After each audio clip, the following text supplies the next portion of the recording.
The Subrack for high-density fiber optic modules represent an advanced solution for management and organization of fiber optic cables in high-capacity networks.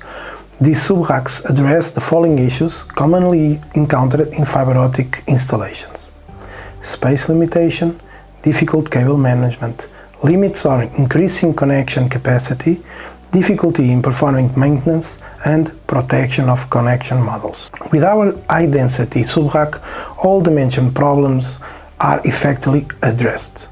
Our Subracks allow the installation up to 12 modules in reduced space, thereby maximizing connection capacity. Each model can support up to 24 connection ports, 12 LC duplex or 24 SC simplex adapters. The Subrack provides an excellent cable management, ensuring clean and efficient cable organization.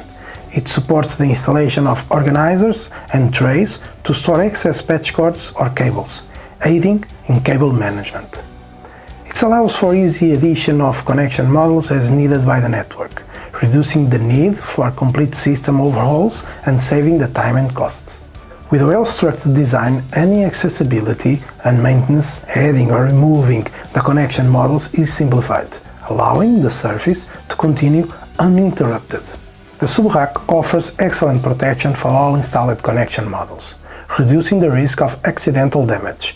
All modules are secured to the Subrack by 2 screws. With our plastic version of the Subrack, the installation is improved due to the lightweight of the plastic material, resulting in easy installation and reduced transportation costs. In summary, the 3-use Subracks for high-density fiber optic modules offer a simple and effective solution to common issues in high-capacity networks, providing significant benefits in terms of density, cable management, scalability, maintenance, and security. These features make them an ideal choice for environments where efficiency and reliability are crucial.